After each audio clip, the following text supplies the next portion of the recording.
Okay, yeah, thanks everybody. And I would like just to first introduce myself a little more. I have spent probably all of my academic career thinking about human relationships in a lot of depth, particularly intimate, close relationships, attachment, which really means you can't get away from a construct or an idea like empathy when you're talking about attachment.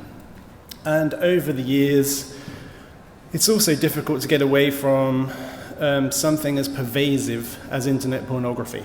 And I invite you today to think, as I think I'm doing as an academic, thinking about, writing about, researching about, teaching about the idea of internet pornography and human empathy. And I want to start by just inviting you to consider a quote from one of my favorite authors. This is just a novelist. You may or may not have heard of David Foster Wallace. Some of you may have, some of you may have not. He's an American novelist who took his own life a number of years ago. I like his work a lot because a lot of what he says is putting something very complex and abstract right in front of you on the table for what it is. And I want to begin with this particular quote from David Foster Wallace because I really like it. He says, the technology is just going to get better and better, and it's going to get easier and easier and more convenient and more pleasurable to sit alone with images on a screen given to us by people who do not love us but want our money. And that's fine in low doses, but if it's the basic main staple of your diet, you're going to die. In a meaningful way, you're going to die.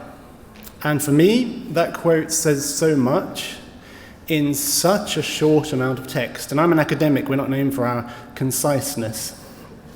And he puts it very well. There are a number of things in there that already connect strongly to things we've talked about today. For example, the technology is just going to get better and better, and it's going to get easier and easier and more pleasurable and more possible to simulate or create your own orgasm in relation to pornography. It's going to get more and more easy to do that, and it already is easy to do that. The first thing he's talking about is the technological advancement. The second is the idea that I often debate with colleagues. I cannot understand colleagues who tell me that they think pornography is a liberal gift from the creators to society. For me, it's not a liberal gift. It is exactly as he says here, it is given to us by people who do not love us but want our money, which connects very strongly to Tom's presentation earlier. This is not a gift for our liberal, democratic sort of selves to embrace. I believe, for me, that it's the opposite. These people don't care about us or love us. And I think the last one that for me as an academic is really important is that if this is becoming as pervasive as it is, and it is maybe true, and I think most of us in here would suggest it is true, that something in us is dying. We are going to die in a meaningful way. What does he mean by that? I feel like for me, as an academic, it's part of my duty or my responsibility to explore what that is. If something's dying, is it dying in the individual? Is it dying on a broader level in society? Is it both of those things? And if it is dying, what's dying? How is it dying? And how can we show that it's dying? If we can't do any of those things, all we have is a very subjective argument with absolutely no evidence whatsoever to back it up or support it or substantiate it. So for me, he sums up for me a very important rationale for my own work around this issue, which is what's dying? And for me, one of the things I think that is at risk of dying is the idea of empathy. But I'll explain a bit more about why and how I think that is as we go through this presentation. It's kind of obvious that we create these kinds of technologies, but it's not obvious until we've created them and are using them, and they are part and parcel of life for many people, that we begin to realize how they're shaping us as individuals and our culture. We tend to play catch-up in relation to that. And many of us in this room would argue that with internet pornography, we've probably created a Frankenstein monster that we now are struggling to contain. And we're now sort of playing catch-up in relation to articulating, well, what exactly is it doing? How is it doing that? And as researchers, I think it's our duty to try to speak to that. But that's not easy to do. The first point I want to talk about is, and I think Tom already articulated this very clearly in his presentation this morning, it's pretty obvious this is pervasive as a technology. The porn industry is worth, Tom put a figure up this morning of 2 billion to 90 billion. I'm chucking you a figure out there of 5 billion, so just pick your billion. Essentially, it's worth billions. 12% of websites on the internet are pornographic. That's a large chunk of the web is pornographic. These are estimates, of course. Every second, 28,000 users are viewing pornography and $3,000 are spent on pornography. 25% of all search engine requests are porn-related. Men are over 5 times more likely to look at porn than women. That's not to say, though, that there is not a significant element of female using of pornography. There is. 70% of 18 to 24-year-old males use porn. The average visit to a porn site lasts 6 minutes, 29 seconds. We do not have to be very creative to work out what's happening in that 6 minutes and 29 seconds. And the average age at which a child first sees pornography is 11 years old, and that's in the US. Not necessarily everywhere, but in the US. Statistics like these make it very easy to see that, yes, as David Foster Wallace said, it now is reality for many, many, many millions of people, that it is easy to sit alone in a room and look at images and watch images that are sexually arousing to us, and to simulate orgasm. That is easy. And I think it's really important to think about, how do we as academics even begin to articulate, well, yes, it's harmful, and we can show that it's harmful, because one of the things that I think those who are pro-pornography have on their side is the sort of, well, you can't really prove that it's harmful. How can you prove that it's harmful? It's very, very difficult to do that empirically. I'll give you some sort of insight into some of the literature that's around, and give you some idea of how scientists try to do that. But science is flawed in many, many ways, so it's hard to do. But kicking around the literature, there are hundreds of studies that attempt to show and articulate how pornography is damaging. Let me give you an example of one. This study here, which you'll find in a journal called Aggressive Behavior, where there are lots and lots of studies, not particularly accessible to the public, to young people, but to academics, they are. This particular study was done by some Stanford University academics in the States. And they wanted to try to demonstrate what's the connection between internet pornography use and aggressive sexual behavior in men. And I would ask you to consider, well, how do you even measure that? What do you do? Do you follow the men around and explore how sexually aggressive they are? Do you ask them? How sexually aggressive are you? If you did ask them, what would they tell you? Would they lie? Would they cover up? It's an incredibly difficult challenge for us as academics to even begin to provide empirical evidence. This is what the hard scientists try to do. I'm going to give you an example of this one study here.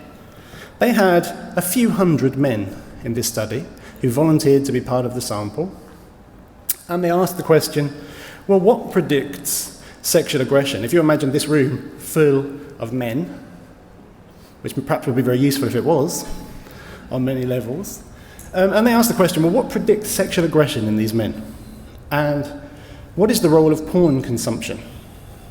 Because there are lots of questions in the literature, and academics ask questions like, well, is it only that aggressive, sort of hostile masculinity kind of men who already have an attitude that is very negative to women are the ones most likely, once they use porn, to take it into their own sex lives? Or is that not true? Is it any man who watches porn, if you watch it enough, regardless of whether you're an aggressive, hostile, hold sort of homophobic or whatever kind of beliefs, that you would be more likely to be sexually aggressive? Is it only the case that people who watch porn with aggression in it are those that are more likely to be sexually aggressive?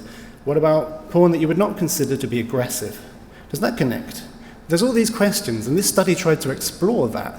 But all they did was they got a load of men in the room, hundreds of men, and they asked them, as psychologists tend to like to do, can you please fill out some questionnaires for us? Here's our first questionnaire. We want to know, as a man, just how generally hostile are you? So they give you a questionnaire, and they say, can you fill out some of these self-report items? They're going to ask you to what extent you tend to blow up in anger for no reason, to explode, to be violent, etc. And they ask these men to report things like what they call here negative masculinity, which is questions like, to what extent do you see other men as your rivals? Do you want to prove your masculinity? Things around empathic concern, to what extent do you care about other people? And they get a measure in these men, they think, of how aggressive are they in general. They then measure in the very same room, and the men are getting quite bored probably by filling out questionnaires by now, but they keep filling them out. And they ask them, well, what about, it may not be general hostility that's a predictor of sexual aggression, it may be sex-specific hostility. So they ask men loads more questions around things like, to what extent do you hold negative attitudes towards women and violence against women? They give them something called the rape myth acceptance scale, which is where men literally have to respond to statements like, if a woman is hitchhiking and she's wearing a short skirt, she deserves whatever she gets. To what extent do you endorse that kind of belief? They ask about sexual beliefs, hostility to women, sexual dominance. You might think that no man who held those beliefs would in their right mind disclose them on a questionnaire, but actually, when I watched the video that Sammy put up earlier today, I think the men who hold these beliefs often have absolutely no idea that they're wrong, and often hold them, as the guy talking in the interview did, with almost blasé disregard that they might even be non-PC or completely immoral. So it's not true that when psychologists do this kind of research, they find zero variability because everyone portrays themselves as a good person. Actually, many men do actually articulate on paper their beliefs, what they actually hold, because I don't think they even feel them to be wrong on some level at certain extreme ends. They also asked in this study about impersonal sex. How often do you as a man have impersonal sex, which means sex where you don't know the other, or need to or want to? They asked them, how much porn do you use? They didn't want to distinguish in this study between aggressive porn or non-aggressive porn. They gave them an idea that porn can be anything from soft porn to incredibly aggressive porn. How much do you use pornography? How frequently do you use it? And finally, they asked them, how sexually aggressive are you? And there's a scale out there called the Sexual Attitudes Survey, where psychologists literally ask men to go through a series of different sexual behaviours, from anal sex to oral sex to normal sex, and men have to report how often they have those, how often they have ever tried to coerce somebody, emotionally or physically, into any of those kinds of behaviours. And men are supposed to, theoretically, openly disclose that under the protection of anonymity for the study, theoretically. And these guys, in their study, as psychologists do, wanted to simply explore, well, okay, we've given hundreds of men all of those questionnaires, let's mess around with the data and see what we find. And what they found in this study was, well, let's see what patterns emerge. One, general hostility. Sorry, I haven't put that up yet. General hostility, so men who are just pretty hostile, angry, explosive, aggressive, that was not a particularly strong predictor of being sexually aggressive in this study. Hostile masculinity, so more specific attitudes towards women, not just general aggression, but attitudes towards women, the rape myth acceptance stuff, the more gendered hostile masculinity attitudes, that was a strong predictor of sexual aggression. Men who hold those attitudes were much more likely to be sexually aggressive or to report to be sexually aggressive.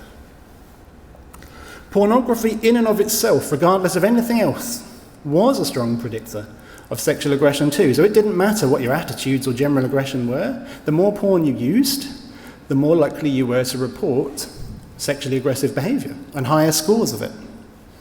But the bigger effect in a study like this was, well, your risk for sexual aggression was massively increased if you were a man who had high levels of hostile masculinity and aggression and also used high levels of porn. That was a bit like a floodgate opener to risk for sexual aggression being incredibly high. So it's very complex, though, and you have to ask questions when you see studies like this of the validity of the data. I mean, I'm sure that this data is valid on some levels, but you're relying very heavily on people to be honest and report to you stuff that's very dodgy to report. But they still find patterns in the data, even despite those sort of obvious flaws in measuring this stuff. How else do you measure the kinds of things we're talking about here? The idea that pornography use connects to sexual aggression. How can you measure that as scientists, for example? It's incredibly difficult. However, I think that it's important to note that also, another thing that I think is really important, this is not really my way of doing it. I wouldn't tend to approach this kind of research this way, but I'm giving you an idea of how other scientists do try to approach it. For me, it's also important to note that I think sexual aggression in this study here is a really interesting outcome variable.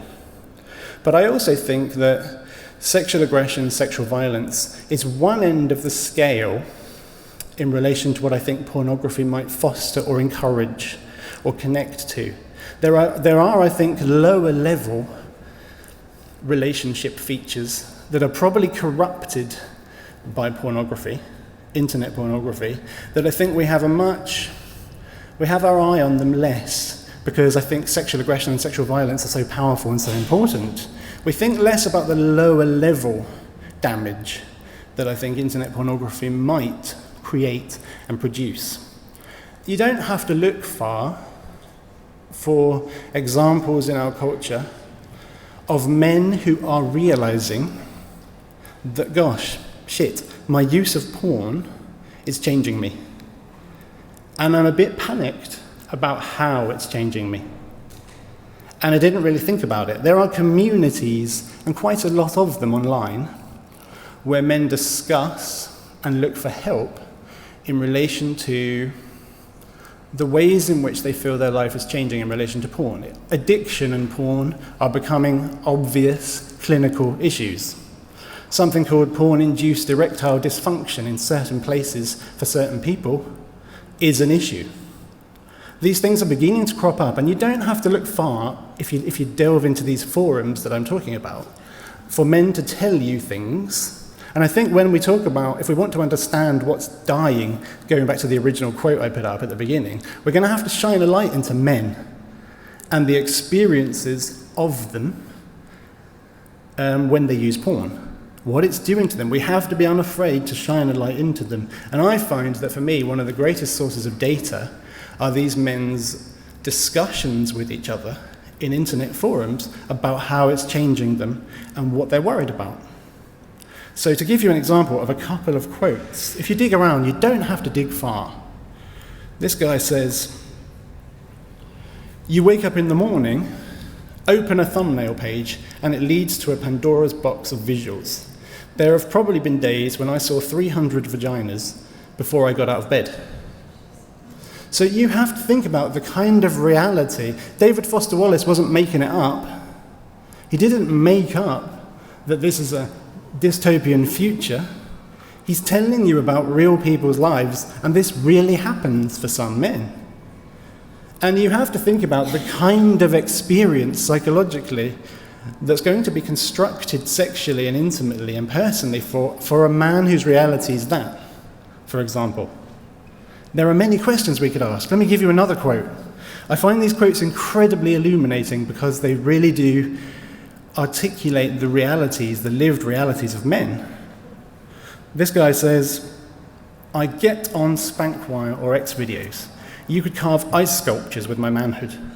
I take a girl home from the bar, though, and I'll be up for a minute while she's going down on me. But once I put a condom on and we start going at it, it's like the Challenger exploded, all the flags are at half-mast. He's worried that he can no longer respond to normal women, as he puts it. And he's panicking about that, but he can respond to pornography. Because clearly, as some psychologists put it, it's a sort of hyper-stimulus. Pornography is sex with tinsel all over it. It's an unreal, completely warped sexual experience. And he's become, as David Foster Wallace said, used to that being his staple diet. When that's his staple diet, he begins to lose touch with reality, with real sex, real intimacy. Look at this one. In order to come, though, I've got to resort to playing scenes in my head that I've seen while viewing porn. Something is lost there. I'm no longer with my wife. I'm inside my own head. This man's talking about, I have lost touch in intimacy with my wife, in the context of our intimate relationship, because porn has thrown some sort of spanner in there that has interfered, probably neurologically, I think there is evidence neurologically that this is happening, with my way of being intimate. And there is also research on what that's like to be his wife. There's a lot of research on women's responses to that as partners in these intimate connections. They feel it just as powerfully as this dude feels it on that end of it. This one here, he's theorizing for us, this dude. He's saying, how could you be constantly synthesizing an orgasm based on dozens of shots? You're looking for the one photo out of 100 you swear is going to be the one you finish to, and you still don't finish. How does that not affect the psychology of having a relationship with somebody? It's got to. He's talking about the way that he now orgasms is to create an experience by patching together endless and limitless resources on the internet in front of him. Now that's so far away from real life that he's living in some kind of fantasy land. And he himself is beginning to shape himself around that. That's an incredibly frightening reality. Last one, I promise. Mondays are for Gia Jordan. Tuesdays for Sasha Grey. I always look forward to Thursdays the most. Casey Cox. Then on the weekends I hang out with my girlfriend. I don't like to believe that porn is replacing anything I have with my girlfriend, but I've always loved sex, and I've always had a lot of it. So I really had to stop and think about it when she asked me recently why she always has to be the one to initiate things. And she was right. I guess I've been fading from her. It's like all that time with these porn stars was subduing any physical desire for my girlfriend. And in some weird way, my emotional need for her too. He's very open, very honest about his relationship with pornography and the way that it's changing him. For me, these are the really important digging exercises we need to do to understand how pornography impacts something like empathy. If you think about, psychologists are wonderful at completely obliterating or losing sight of what we mean by something. When we say, what is empathy? I'd still struggle to work out what the hell is empathy. It involves key features like being able to see another human being as a separate, valuable human being. That's a key component of empathy. These guys are saying to us, when I look at my intimate other, I see what she's not. I see nothing but a void where porn has created a sort of very obvious gap in her, and I see that. All I see is that. I see what she isn't and what porn can be for me. Porn's clearly intruding on that. Things like recognizing and understanding the other's emotional state. Do men care about what the other is feeling and what they want, what they need? Effectively responding to that emotional state. Unconditional positive regard for another person. These are all bits and bobs of empathy. They're all connected to empathy. Emotional understanding a situation from another's point of view. Respecting the other is kind of basic and obvious. Empathy is something to do with these things, and we can definitely learn from what we already have, especially the sort of data I just showed you, that porn seems to be throwing a spanner in the empathic works of relationships between human beings. As one final thing I want to say, a study like this one here also shows us, these researchers quite simply looked at all of the top grossing adult porn movies of a particular year, the 50 top grossing porn movies. And it was published in a journal called Violence Against Women. Of course, they found abnormal levels of aggression when you look at every single scene and what's going on in those scenes. What they found when they watched it was, of the 304 scenes they looked at, 88.2% of them contained physical aggression in the forms of things like spanking, gagging, slapping.